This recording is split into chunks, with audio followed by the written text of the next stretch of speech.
So during this time, Latinos in Hollywood was a thing, but it wasn't as prevalent as it is now, right? Can you describe what it was like during that time? Well, it was it was boring to me, like the same roles, the same this, the same that. But Danny Trejo um, told me something that changed how I saw things. Was like I was like, I don't want to play this, I don't want to play that, and then he's like, Mija, isn't it true that we do this, that, the other, da, da, da. Like, yeah. And then he's like, do you want Cindy Williams over there to be playing you, or do you want to get paid? And it's like, oh, meaning some white girl or something.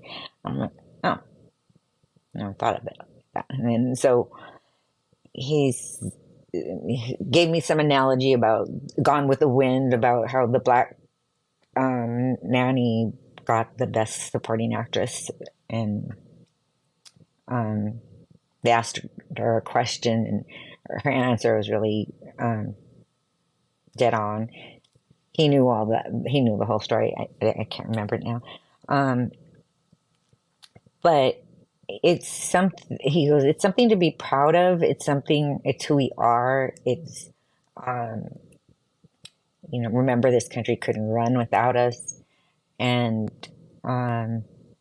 embrace it and do the best you can to do the best you can, and be sure that if it is about an illegal, crossing the border or this, that, drug dealer, you're the main, you're a star in it. You're not just the junkie passing by. And so that made the biggest difference. Starring. Yeah, it's hard because if you're like playing the same role, sometimes people get casted just into that same thing like all the time. Like that's what you and that could be the go-to for you all the time though. Yeah. Like even as time goes on. So it's people can't see you in another light. They can't see your range because you're not given that opportunity to do that. So I totally see both sides of what you're saying of like, you don't want to keep playing the same thing, but then he's saying like, hey, like, wouldn't you rather be the one getting paid rather than them giving those roles? They can rewrite it to be some white person or do, like, so I totally understand where he's coming from with that. Yeah. So continue to go to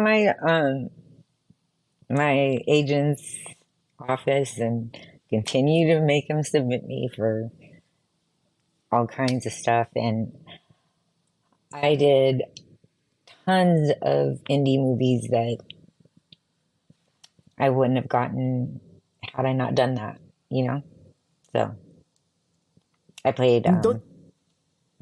Don't you feel like you helped, you and the actors and actresses during that time helped lay the brickwork for it to get to where it is today in Hollywood, where you can have a show, you can have a movie with a primary, Latino cast, and there'd be money behind it though. Like there's a good budget behind it, so it's accepted by mainstream Hollywood. It's accepted by the masses. Yeah, I I feel like I feel like I had something to do with like breaking down walls and barriers and stereotypes and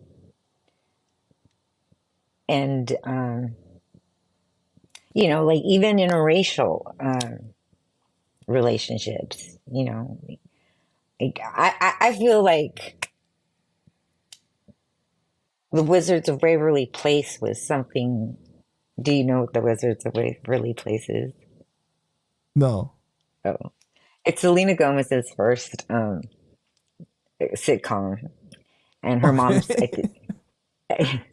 and they're wizards, and the mom's Mexican and the dad's white, and they deal with the whole Spanish English thing the same very well, in the sense that they don't speak Spanish, and I don't know. I feel like um because I maybe I didn't wasn't the one to break, to make it happen, but I think I set the seed. I I planted the seed. You still really helped lay that brickwork, even if you're not the, wasn't the main actor or actress to, kick down the door like that. Like your contributions are still there, and people that know And of your yeah, and work, it's, definitely appreciate what you were able to bring to it. Um, and when you're talking about the whole interracial thing, are you referring to the whole married with children situation? Because back then you didn't see it as much, I guess, the interracial on screen. at all. Yeah. So, but then like eventually you starred in an episode of Married with Children as Esmeralda, right? And Mm. you were real sassy in your role with Bud Bundy, and you were saying, I was going to the convent the next day. I was sowing my wild oats. you were like saying, you won't be wearing your clothes much longer.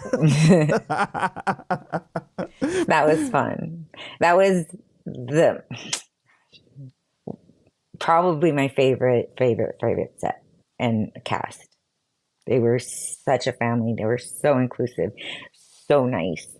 Um, yeah, they were all amazing people. Yeah. No and you drama after 13 years. It was really great. and you were on for one episode, right? You were the one that gave Bud Bundy a good time. Hmm. Right? I de-virginized His Bud. first time, and his expression was hilarious in that scene where he said, "Damn," like he was so excited. He was so nice. He was a good guy.